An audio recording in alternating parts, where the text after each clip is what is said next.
Είμαστε μέσα στις Μαλαβουζιές. Είμαστε στη φάση τώρα της ορίμασης των καρπών. Έχει ολοκληρωθεί ο περγασμός. Έχει αλλάξει χρώμα δηλαδή και σύσταση η ράγα. Από εδώ και πέρα τα οξέα του σταφυλιού μειώνονται και αρχίζουν και εμφανίζονται τα ζάχαρα. Σιγά σιγά τα σταφύλια γίνονται γλυκά και περνάμε στην τελική ευθεία για τον τρίγο. Όπως βλέπετε, μεγάλα σταφύλια, χαρακτηριστικά της Μαλαβουζιάς, αρκετό φορτίο.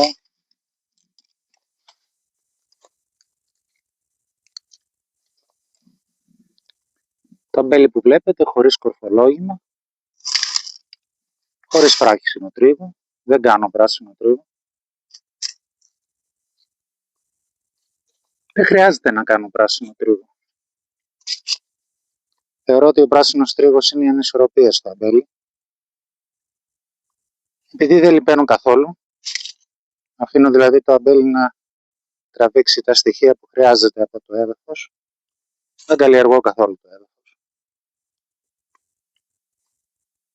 Επομένως το αμπέλι αναπτύσσεται και κάνει τους καρπούς που αυτό ξέρει και αυτό θέλει και αυτό αντέχει. Όταν το λιπαίνεις αρκετά θα κάνει και πάρα πολλούς καρπούς, θα κάνει και πάρα πολύ μεγάλο φύλλωμα. Τα σέρτικα. Κοιτάξτε, τσάμπια.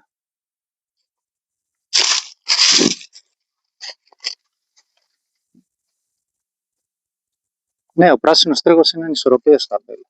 Τη δείχνει. Αν δεν λιπάνεις καθόλου, αν δεν κορφολογήσεις καθόλου, θα φτάσει σε ένα σημείο το αμπέλι κατά την ορίμανση, όταν και η θερμοκρασία θα γίνει αρκετή, θα σταματήσει την ανάπτυξη. Γιατί θα σκεφτεί να κάνει καρπό.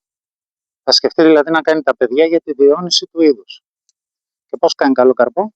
Οριμάζοντάς τον σωστά. Να τον κάνει γλυκό, θελκτικό για τα πουλιά, έτσι ώστε να μεταφερθούν οι σπόροι του μακριά και να γίνει νέο φυτό. Άμα μπει σε αυτή τη φιλοσοφία, καταλαβαίνεις ότι το αμπέλι οριμάζει καλύτερα από μόνο του τα σταφύλια. Ουσιαστικά εγώ το βοηθάω να είναι υγιές και όπως βλέπετε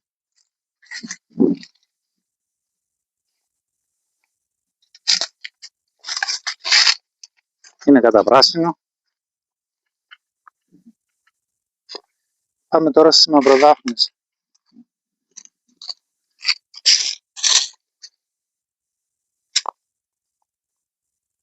Μικρά όμορφα αραιόρογα, αραιά τσαμπιά, αρκετά, καλό φορτίο.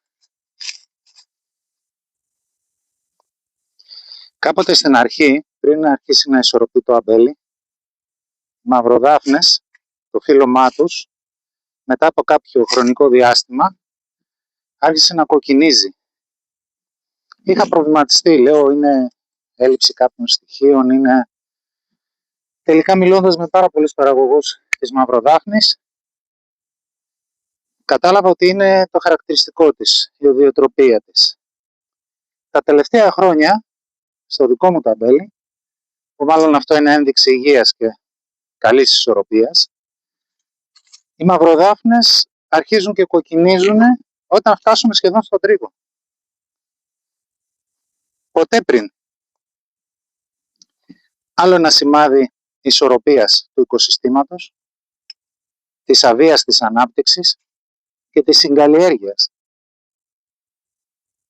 Γιατί εγώ δεν κάνω ζυζανιοκτονία, δεν χρησιμοποιώ φυτοφάρμακα.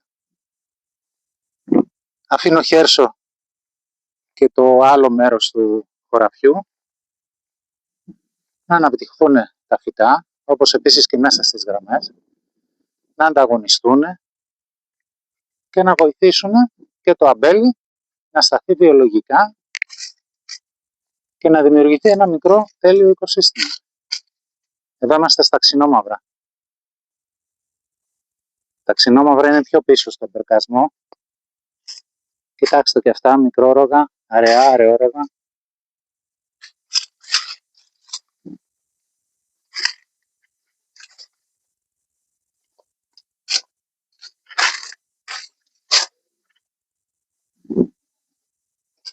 Εκεί πλευρά που τη βλέπει ο απογευματινός ήλιος. Κοιτάξτε εδώ τώρα το φύλλωμα. Είναι πάνω από 2 μέτρα. Στο 1 μέτρο είναι τα τσαμπιά.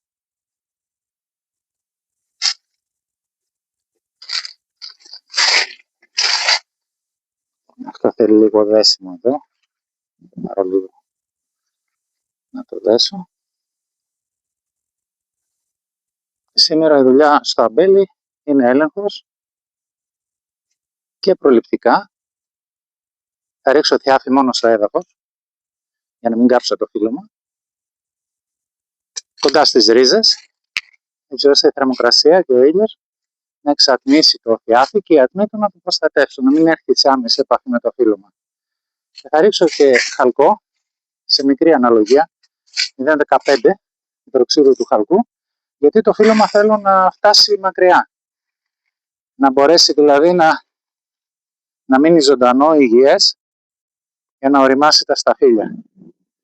Ο τρίγος προβλέπεται, σύμφωνα με τους υπολογισμούς των τελευταίων 10 ετών, μετά τις 20 Αυγούστου για τη μαλαγουζιά, αρχές Σεπτέμβρη για το ασύρτικο, μέσα προς τέλη Σεπτέμβρη για τη μαυροδάφνη και φέτος μάλλον έτσι πως πάει η χρονιά που μάλλον είναι όψιμη μέχρι στιγμής, το ξινόμαυρο θα πιάσει Οκτώβρη σίγουρα.